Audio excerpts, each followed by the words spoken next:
Hi, as you know, I have a book coming out on Tuesday, Furbidden Fatality, the first in the Catskill Pet Rescue series of cozy mysteries. And normally I would go out to book signings and conventions and talk to everybody I could in person. But since we can't do that this year, I thought I would just read you a little bit from the first chapter so you could get a feel for the book. And my buddy Koshka here is going to help me, aren't you, Kosh? Oh, he's so sweet. Yes, he is. What do you think, Kosh? You ready?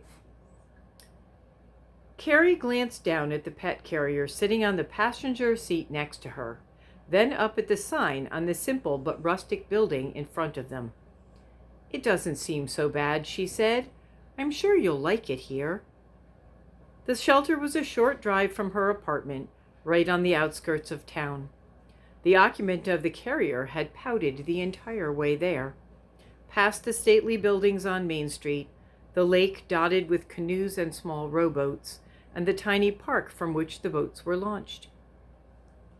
She glanced down at the frayed denim shorts and simple blue tank top she was wearing, and decided there probably wasn't a dress code for going to the shelter.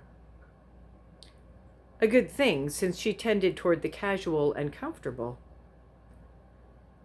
and rarely put on makeup unless she was going out or to work.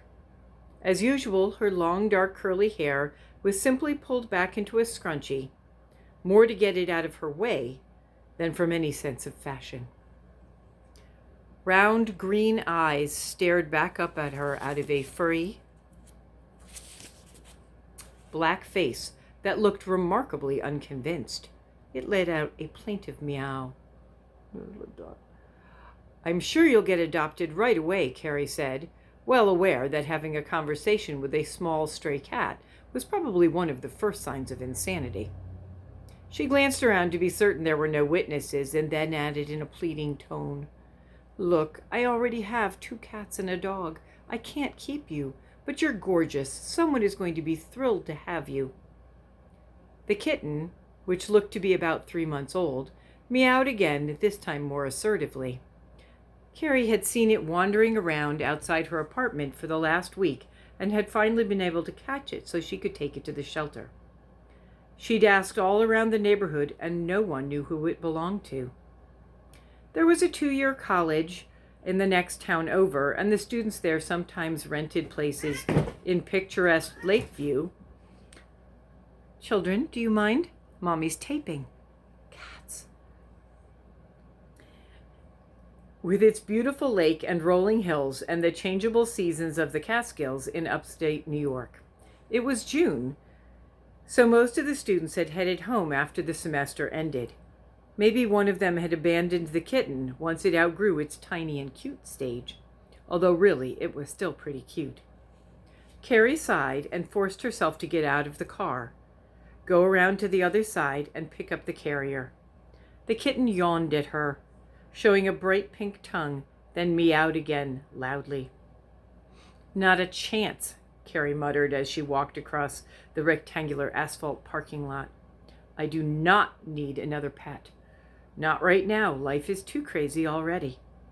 She walked through the door into a neat, if sterile, anteroom that smelled faintly of bleach. The sound of barking could be heard out back, and there were pictures of dogs, puppies, cats, kittens, and even a rabbit up on the walls.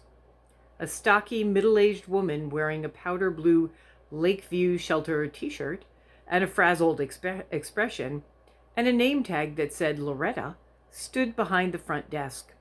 "Hi," Carrie said. "I caught this stray cat in my neighborhood and Sorry, but no," the woman said. "We can't take it." Carrie felt her jaw drop. "What?"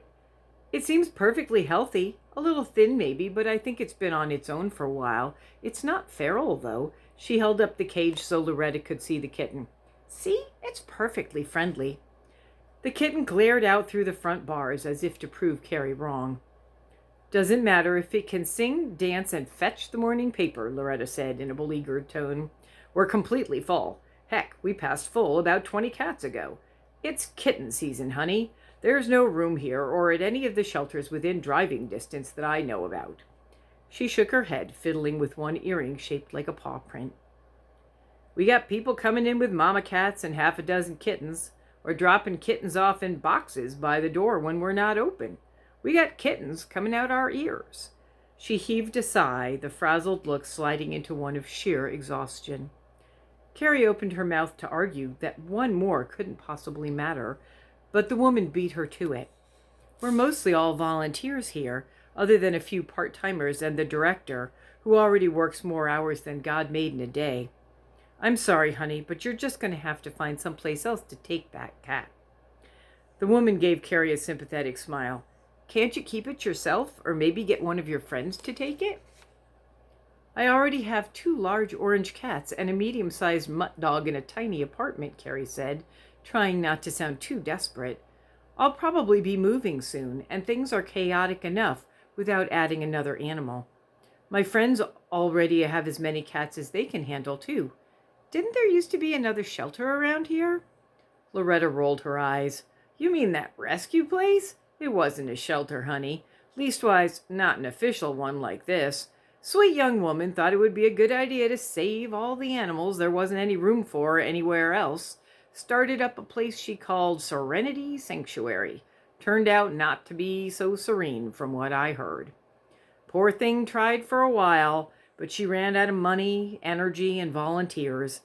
That nasty county dog warden, Bill Myers, he's been trying to get it shut down for all kinds of code violations, even though she begged for more time for grant money to come in.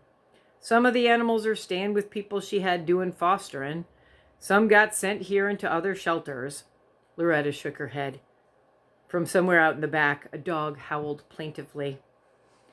Luckily, that was around Christmas, when we tend to adopt out a few more animals than usual, so we had the space. Not during kitten season, thank God. The place has been sitting mostly empty since then, with just the few animals they couldn't find a place for hanging on now. But I hear they're going to get sent to one of those big shelters in the city. Lord knows what'll happen to 'em then. But, Carrie started to say, I can give a donation, a big one. The other woman shook her head. I'm sorry, honey, but I can't help you. We just don't have any room. Can't you think of anything else? Carrie asked. I can't just put this poor baby back where I found it. The kitten meowed in agreement, and Carrie had a sudden flashback to her father grabbing the stray kitten she'd found as a child and tossing it into the neighbor's yard, saying, Someone else will take care of it. I'm sure as heck not going to. Not unless you know someone with more money than sense who you could talk into fixing that sanctuary place, Loretta said, giving her a sympathetic look. The phone rang as Carrie turned to go, and she could hear Loretta saying, No, ma'am, we don't have room for a litter of kittens. Yes, ma'am, 8 is a lot for one mama cat to have. Carrie thought about it all the way out to the car, and as she placed the carrier carefully on the front seat and walked around to slide in behind the wheel. She stuck her fingers between the bars and scratched the kitten under its chin. You know, she said to the purring cat, I do know someone with more money than sense. This could be a problem. The kitten purred some more. Carrie had a sneaking suspicion she'd just lost an argument to a tiny ball of fur, and an even worse suspicion that it wasn't going to be the last time that happened. That's a little taste of Furbidden Fatality, coming out this Tuesday, February 23rd, from Berkeley and me. And I hope, and the lovely Ember hopes, that you will be intrigued by this and go out and pre-order it, or ask your library to order it for the community, or order it on the day it comes out. Either way, I hope you enjoyed this little glimpse from my book, and have a wonderful, wonderful day.